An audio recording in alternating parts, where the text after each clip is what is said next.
Okay. Hi, everybody, to the first episode of BhoomiTalks, where we have with us Vaibhav Pramode Nair. He's an undergraduate research scholar studying sustainability and environment management at the School of Earth and Environment. He also traveled to the COP28 as a youth delegate representing the University of Leeds. He's also well engaged in the Save Soil movement started by Sadhguru and the Food and Agriculture Working Group at Yango. Hi, Vaibhav. Welcome to BhoomiTalks. Thank you. Lovely to be here. So moving how are on. you? How are you? How was your day? Fantastic so far. It's a little early in the morning now in the UK, but yeah, good. Just started the day. Okay. Okay. So let's start with the questions.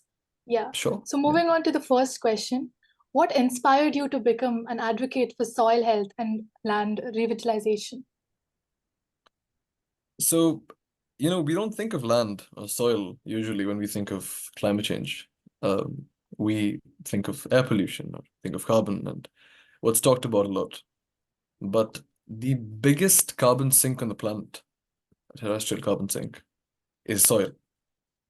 And if we fix soil, we basically fix climate change.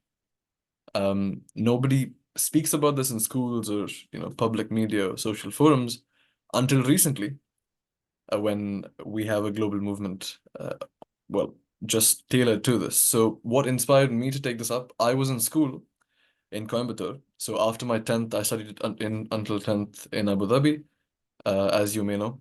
And I moved to India after this. And in India, I was involved with the Isha Foundation in Coimbatore, which is Sadhguru's foundation, right? And we did a lot of work on soil.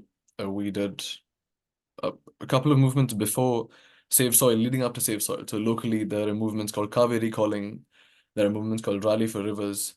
You should look it up, actually. It's phenomenal. So it's recognized by the UNCCD, which is the Convention to Combat Desertification. And yeah, so I was involved in school, and I really was really inspired to take it up. So it started from school, and then I sort of took it up once I came to university on a bigger scale because I engaged my university with it, and then the people here. So it was good. That's Yeah. great That's because great. involving with things like this at a very young age, we should learn that. And you took it up to a bigger scale, like you said. That's No, great. absolutely. But then the most important thing I think when you say inspired is you understand the urgency of it, and then you can't help but do it. It's very difficult for you to keep quiet after you know that this is going to impact your life. So in terms of soil, it's more pressing than ever because, well, the UNFAO, which is the Food and Agriculture Organization, says we have soil left for the next 50 years. That's very much within our lifetimes, which means in 50 years we won't be able to grow food. If that's not scary, I don't know what is scary. So plenty of facts like that, but that's the most hard-hitting fact, that we won't be able to grow food because there's no soil left. So yeah. Yeah, that's actually so true. Okay, so as the first undergraduate who traveled to the COP28 from your university, how was the experience and what did you take back from it?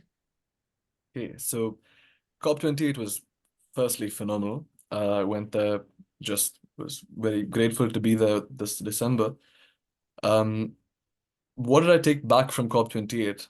This is a question I've been asked quite a lot in the past few months now. Personally, or do you mean as a takeaway from COP? Just like how was the experience and what did you learn from it and how do you plan to use that ahead in the future? I think, yeah, so that's a more personable question. I think if I were to say how it has affected me personally, it has made me see scale in a different way. COP28 had about 70,000 people in footfall, just delegates, right? And that is a huge number of people. And I saw the work that was happening, and it makes you very hopeful. Already more hopeful than I was. I am already a very hopeful, optimistic person. Otherwise, it's very difficult to get by. But after going to COP, I think I saw a lot of people my age. I mean, I'd even say our age because we're not too far away in age, but young people, really take to this and lead the charge on many of these topics, especially food systems and soil. So it's really great. Yeah, so I'd say A, give me hope. B, give me a more action-oriented approach, which is I was doing all this. I mean, I am still doing all this at university back in India virtually, but this gave me a more global perspective on on how to work with people. All kinds of people were at COP. Indigenous communities, people from South America, and people I would never otherwise have met. So connecting with them, A, broadened my network, I guess, and B, allowed me to really see stuff from their perspective. So we'll definitely be using that going forward. Yeah. Yeah, yeah. Yeah, that's so great because like when you're doing something alone, it isn't as wide as what you're doing. Like when you're with a group or with people who actually know more about it, you can actually widen your perspective For sure. and you want Yeah. to do. Also, the COP28 is like a wonderful place to gain knowledge. I had been to COP28 during like Yes. December. It was Okay. amazing. Many companies, many spokespersons from companies. It was amazing. Got to know a lot of things. It was It was great. really good. Good, well Yeah. organized. Yeah. Yeah. So, like you said, your work on the Cauvery River, I think. Cauvery Colony. Yes. Yeah. Yes. So that was great. So, what were the challenges faced by the communities in the regions that were affected by land degradation? In the Cauvery Basin. Yeah. Okay. So Cauvery Calling is a massive movement. I'm sure you might have seen something about it online. It was big. It was really, really big. And it's still going on. It's not over. It's still in progress. But we aim to revitalize the Cauvery Basin. So the Cauvery Basin is both in Karnataka and Tamil Nadu, very little in Kerala. So mostly in Karnataka and Tamil Nadu. And well, it has shrunk by leaps and bounds. It has become nothing. It has become a seasonal river. It used to be a perennial, year-long, rich river, but now there's no water.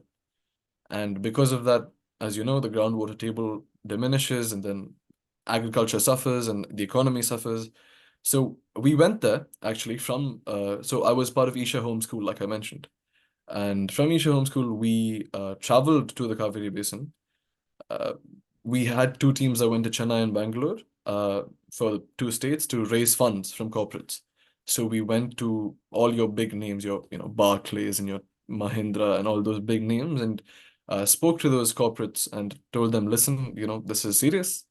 We are the next generation of people. We need your help, both financially and in terms of your voice. You need to voice this in the corporate world.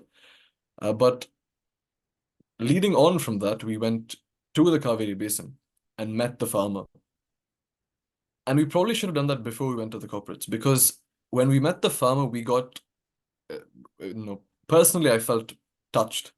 It would have had a lot more impact after we went to the farmer and then we went to the corporate.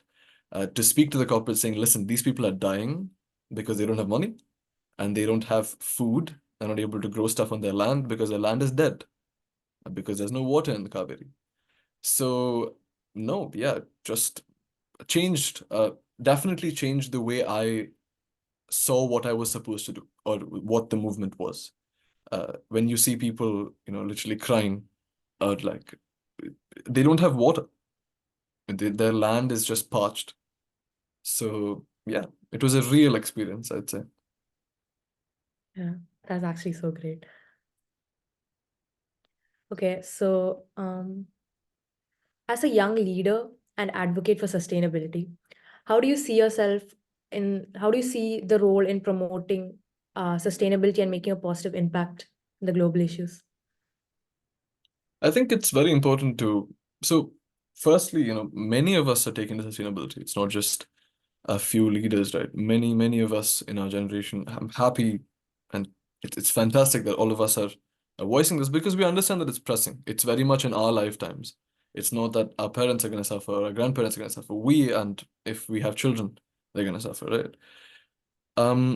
But for it to be, I think your question was along the lines of action, global action. Yeah, global action. Yeah. See, what's common I think, having worked in Abu Dhabi and then in India and now in the UK, is it's people.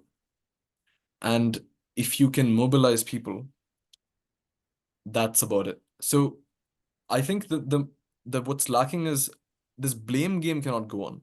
A lot of people in our generation are, and I have nothing against people like Greta Thunberg or people like that. They are, doing their part of what needs to be done, but unless it's a democratic process, unless it's a fully democratic process where the people voice their concerns, nothing's going to happen. Change is not going to take place.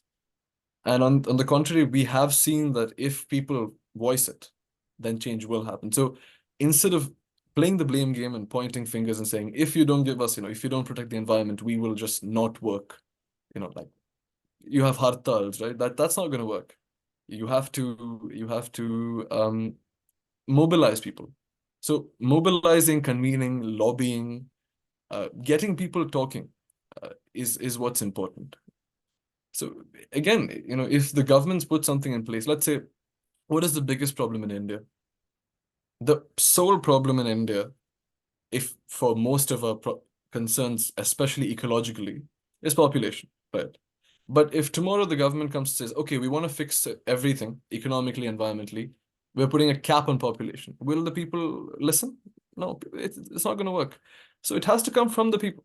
It's not that governments have huge pressure, especially governments like India or Brazil, are huge, democracies. They have enormous pressure on them to make things happen. So it's not a top-down approach, never. If we, the young people, want change, I think it's not that we blame people and say this is not going to happen, or we're going to close this road, or we're going to not go to school today. It's more to make it happen. You speak to people, lobby, speak about what you want to speak about. So that is my, I think, top tip on global action. Instead of playing the blame game, you take charge. Yeah, that's actually pretty great. So, looking ahead, what are your goals for making a positive impact in sustainability and the environment in general? My goals, I think, align with what's already on the ground. So many great people older than us who have worked their entire lives when at a time where environment wasn't the in thing, and they've worked through and now it's at a certain place. So it is a huge lie, I think, that nothing is happening. There's this narrative that's, it's all talk and there's no work happening on the ground. That's not true. There's plenty of work happening on the ground, right? So do you want to be part of the solution, or do you want to be part of the large mass that says nothing's happening? So I think our agendas have to align. As young people, again, I'm speaking, not just me, I'm speaking to the young people who may be watching this, but to you as well. It's about not creating something new. We have all the solutions there. It's all in place. It's all practically in policy. It's about creating noise. You might be surprised at how much the best thing you can do for the environment is actually create enough noise. So if you can raise your voice, and especially in a democratic country, raise your vote to vote for the environment. So ecological issues should become election issues. That's what I'm trying to say. That is the most important. So aligning but back to your question on what the sustainability goals are. Personally, I think we have identified that soil is the meta problem.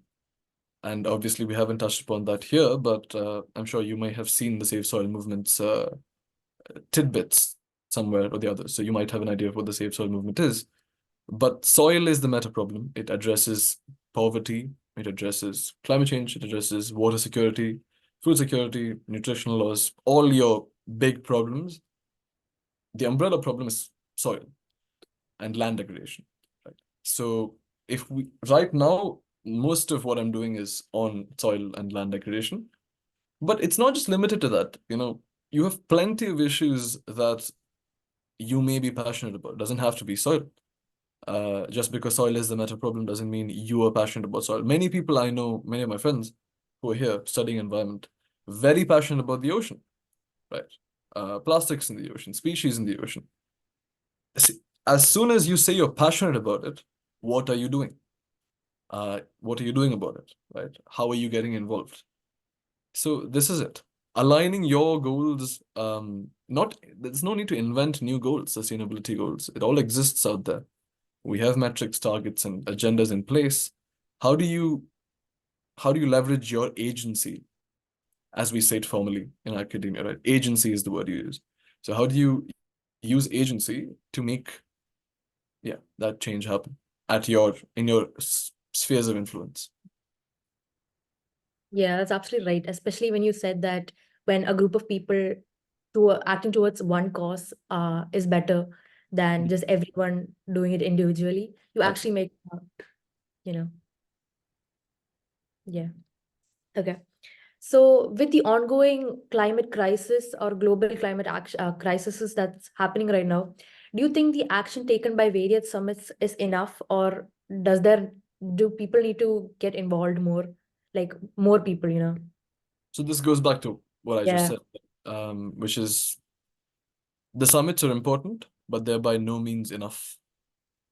So if you, so this is another thing most people don't know. The Paris Agreement that Yeah. was adopted in 2015, it's actually a compromise. So initially, we had something called the Kyoto Protocol. Yeah. And the Kyoto Protocol was calling for the polluter pays principle, which still exists in the European Union and things, but basically it's about assigning responsibility to the biggest polluters and saying, you will pay for this. Simple as that, right? You pollute more, you pay more. Simple. But obviously, the world didn't come to a consensus on that, obviously. So we had to change things up in 2015 and come to a compromise where we said, okay, everybody come with something called NDCs, which is nationally determined contributions, right?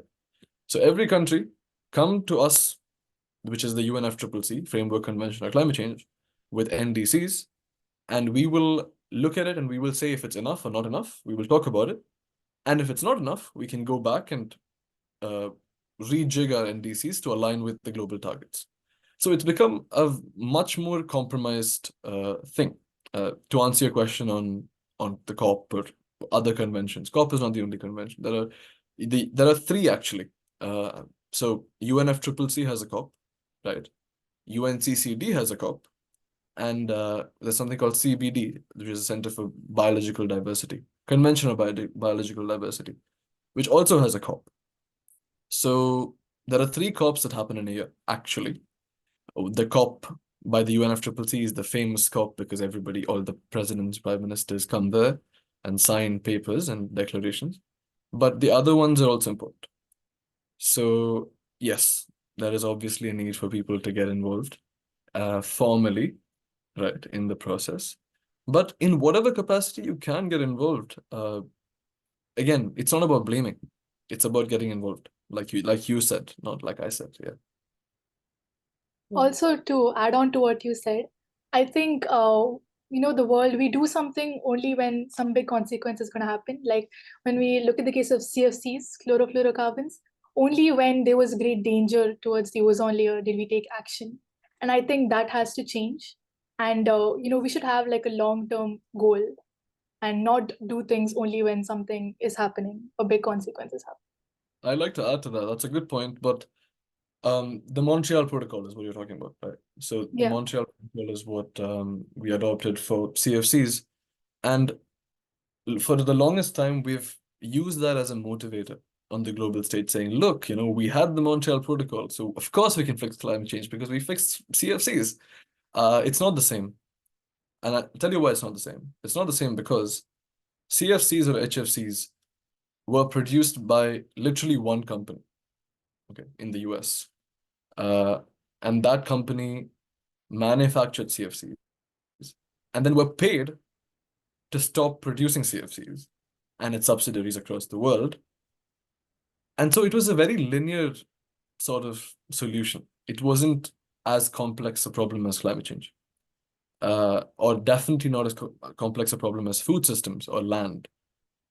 So yeah, I think we should be careful in using the Montreal Protocol as an example, saying that, look, we've fixed the ozone layer. It's great. We're so successful. Why do we fix the ozone layer? Right? It's because it was fairly linear, and it did not have major consequences to governments and their, economic costs. But they found an alternative solution. So yeah, this is something we need to look at. Yeah. So as a young representative of the Save Soil movement or the other movements which you're working on, what advice would you give to other young people who are passionate about making a change or a positive impact in the environment? Advice: get involved in the Save Soil movement for sure. Check out Save Soil. Just Google Save Soil, literally. But more personally, I think whatever you're passionate about, like I mentioned, right, doesn't have to be soil. Do definitely see what you can do. Don't say this is too big a problem to solve, because that's not for us to decide. Whatever we can do to solve, we should solve it. So for sure, I think instead of talking about it, start seeing what you can do, and then talk about it, right? Because once you do something, your entire perspective on what's going on, how to fix it, what to do about it, how to go about it will change. So really, instead of talking about it, saying, "Oh, climate change is horrible," we're gonna, it's gonna impact the economy, blah blah blah. Do something about it, right? It's not, especially people like us, who have the massive privilege of growing up in Abu Dhabi and affluent nations like, let's say the UK or whatever. We have the economic capability to do so much more than we're doing, actually speaking, right? And not even just forget payments, like zero payments, but sitting in great houses, air-conditioned houses in the UAE, we can do so much more than, well, what we are talking about.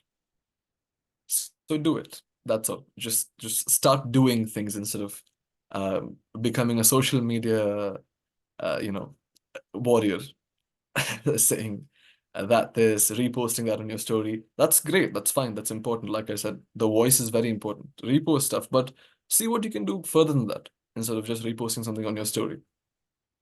Yeah. That's great. All right, so that was the last question for today's interview. So I would like to Great. thank Vaibhav for taking his time to attend this interview. And thank you, Vaibhav. Thank And you. see you guys in the next episode. Cheers.